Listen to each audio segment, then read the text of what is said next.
Merci mes frères et sœurs d'être si nombreux à ce 15 minutes de grâce et de vérité avec le pasteur Fabien de la Rhubarbe. Avant que nous puissions l'accueillir, j'aimerais partager ce cantique avec vous et je suis sûre que cela va vous encourager et vous bénir parce qu'il parle de la bonté du Seigneur. Combien le Seigneur est bon envers chacun de nous. Donc pourquoi pas vous joindre à moi. Amen. Et je dirai que tu es bon, que toutes les merveilles que tu as accomplies, tu m'as changé et toute mon espérance, je la place en toi seul. Seigneur, je déclare que je t'aime, que je t'aimerai d'un amour éternel. Alléluia. Seigneur, je déclare que je t'aime, que je t'aimerai d'un amour éternel. Father, we declare that we love you. We declare our everlasting love for you. Hallelujah. Father, we declare that we love you. We declare our everlasting love for you. Et je t'aimerai d'un amour éternel. Oui, je t'aimerai d'un amour éternel. Alléluia. N'est-ce pas merveilleux de pouvoir se rappeler de la bonté du Seigneur, comment il nous a changés, comment il a fait des miracles pour vous et comment en retour nous sommes appelés à l'aimer d'un amour éternel. Je vous souhaite la bienvenue à ce programme de 15 minutes de grâce et de vérité. Je remercie Audrey pour la chanson, pour débuter cette session dans la louange.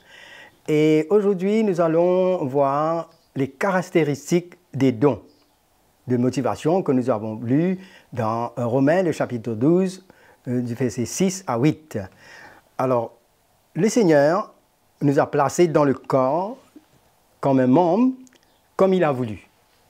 Et maintenant, chacun, on va fonctionner selon les différents dons que le Seigneur a départis en nous dans sa grâce. Nous allons relire dans Romains le chapitre 12 au verset 6. « Puisque nous avons des dons différents, selon la grâce qui nous a été accordée, que celui qui a le don de prophétie l'exerce selon l'analogie de la foi, que celui qui est appelé au ministère s'attache à son ministère, que celui qui enseigne s'attache à son enseignement, et celui qui exhorte à l'exhortation, que celui qui donne le fasse avec libéralité, que celui qui préside le fasse avec zèle, que celui qui pratique la miséricorde le fasse avec joie. » Maintenant, comment connaître ces dons mentionnés ici dans nos vies? Eh bien, ces dons vont se révéler au fur et à mesure qu'on se met disponible dans le corps de Christ. Lorsqu'on voit les besoins autour de nous, lorsqu'on est actif à servir les autres, et Dieu lui-même va produire en nous le vouloir et va nous emmener vers ce qu'il a déjà déposé dans notre cœur. Philippiens, le chapitre 2 au verset 13, nous fait référence à cela. Il nous dit « Car Dieu qui produit en vous le vouloir et le faire selon son bon plaisir. » En étant disponible pour servir les autres, on va remarquer que certaines activités vont nous attirer le plus. Ça va nous pousser à agir. Ça va emmener quelque chose en nous qui va pouvoir essayer d'aider les autres selon les dons que nous avons reçus. Et donc, nous allons réagir différemment dans différentes situations et différents besoins dans le corps de Christ. C'est ça, c'est la vie de l'Esprit qui nous anime. Et c'est le cœur du Seigneur qui nous motive selon son appel Et on a une attirance comme cela à vouloir faire certaines choses selon son appel dans notre vie. Et nous allons remarquer qu'il y a certains domaines qui vont paraître pour nous plus importants dans l'Église que d'autres. Hein. Et certains domaines, on va se sentir plus à l'aise de les servir de cette manière. Certains ne verront pas les choses comme nous et ne vont pas ressentir comme nous parce qu'on est différents. Vous savez, il y a tant de besoins dans l'Église, tant de situations, que tous, on ne voit pas les mêmes choses. Et on n'a pas les mêmes habilités pour gérer et pour venir intervenir. Alors, c'est pourquoi il y a une diversité des dons et chacun va opérer selon son appel. Alors, nous allons voir les dons en action. Ces dons qui sont mentionnés ici, nous allons décrire un petit peu comment chacun va réagir par rapport aux besoins et aux situations. Alors, ceux qui ont le don de prophétie, pour lui, sa compréhension de ce que Dieu veut va l'emmener à agir. Il va dire, mais Dieu veut que nous soyons confrontés à la vérité sur nous-mêmes pour comprendre notre marche avec lui. La vérité sur notre marche, sur notre état. Et la réaction qu'il va avoir, c'est-à-dire que si cette personne, allons dire parmi un groupe de personnes qui vont construire l'Église ensemble, eh bien, la personne qui a ce don de prophétie, il va vouloir tendance à préparer des messages pour démasquer le péché, il va vouloir proclamer la vérité et la justice, avertir du jugement à venir. Il est très concerné par ces éléments, par ces vérités. Alors que celui qui a le don de servir, pour lui, ce qu'il entend de Dieu, ce qu'il comprend ce que Dieu veut faire dans l'Église, il va penser, mais Dieu veut que nous soyons à l'œuvre pour assister aux besoins pratiques de l'Église, de servir, parce que c'est sa motivation. Et la manière qu'il va agir maintenant, il va apporter une assistance pratique à chaque membre de l'Église, il va être les services, il va les encourager afin qu'ils puissent prendre leurs responsabilités. C'est sa manière de servir, d'exprimer son amour dans l'Église.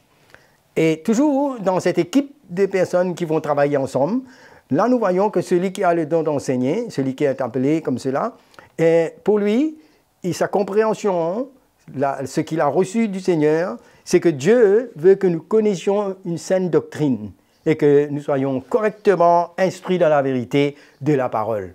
Donc, pour lui, il faudra enseigner aux autres.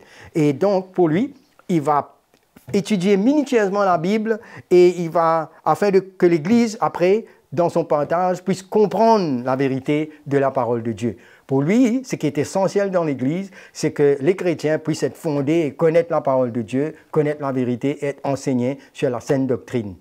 Et marcher correctement sur le bon fondement. Maintenant, celui qui a le don d'exhortation, lui, il va entendre du Seigneur il faudra que nous puissions chacun être fortifiés, encouragés dans notre marche, grandir spirituellement, afin d'affronter victorieusement toutes les épreuves, toutes les situations dans notre marche avec le Seigneur.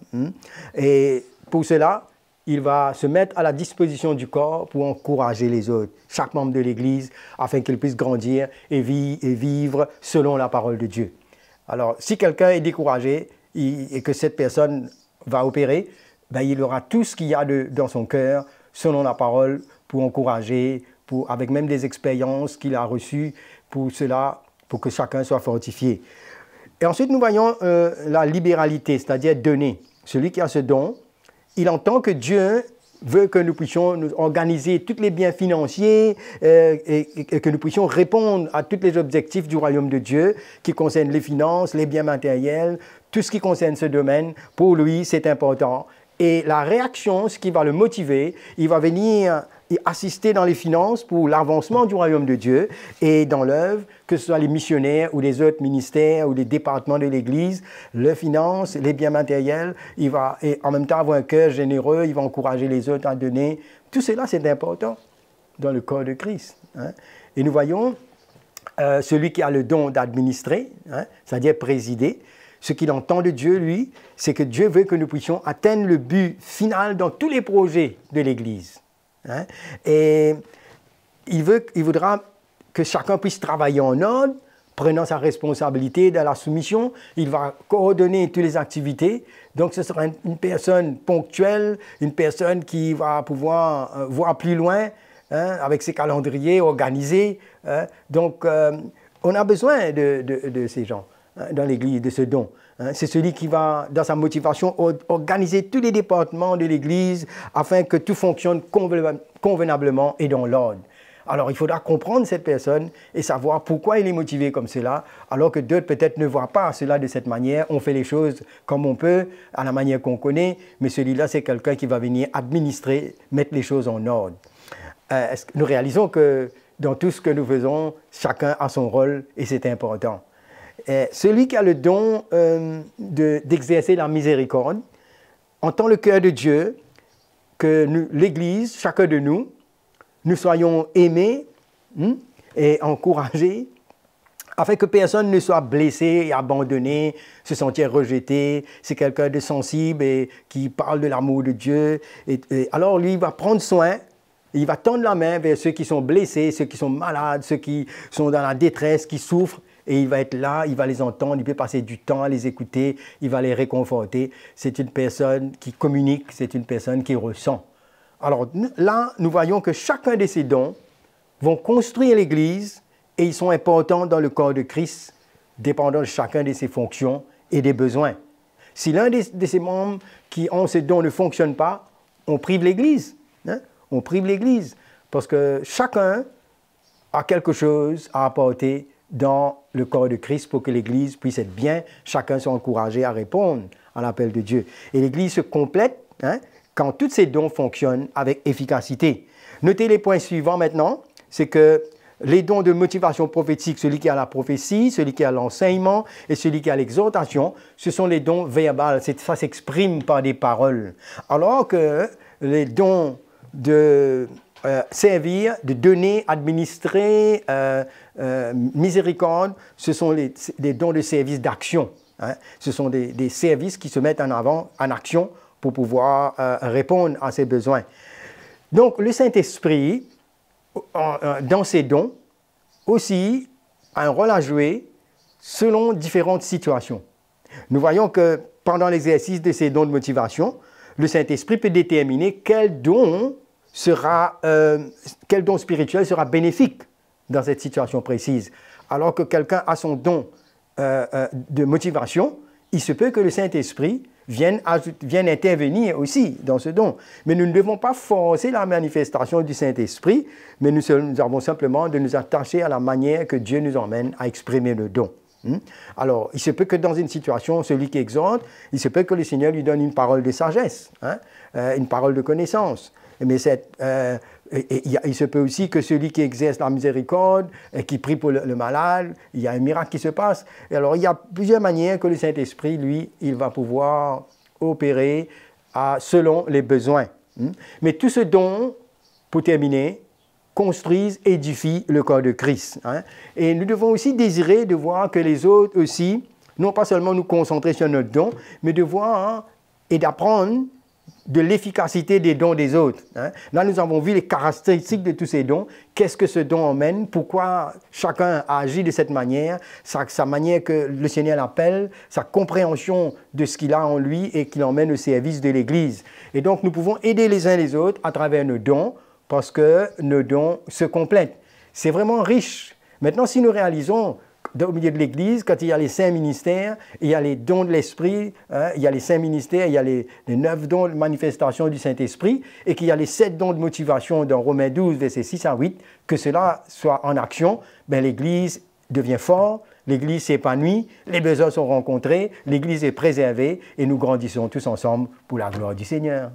Voilà, on va terminer ici. Je vous donne rendez-vous bientôt pour continuer en détail sur tous ces dons. Que Dieu vous bénisse. Je suis sûre que vous avez été bénis, encouragés, que beaucoup de lumière est venue à votre cœur. Merci Fabien pour cela et que je suis sûre que nous sommes tellement encouragés que nous avons hâte d'entendre la suite. Entre-temps, je vous rappelle de vous abonner sur notre chaîne YouTube CTMI afin de pouvoir pleinement bénéficier de tout ce qu'il y a là-dessus pour vous, pour votre famille, pour vos amis, pour ceux que vous connaissez. Continuez à nous écrire, n'arrêtez surtout pas. Envoyez-nous vos questions, vos suggestions et pourquoi pas nous encourager par ce qui se passe dans votre vie. Rendez-vous donc pour la prochaine session avec le pasteur Fabien Larrubarbe. Il y a certainement quelque chose de très spécifique qui est réservé pour nous, donc à ne pas manquer.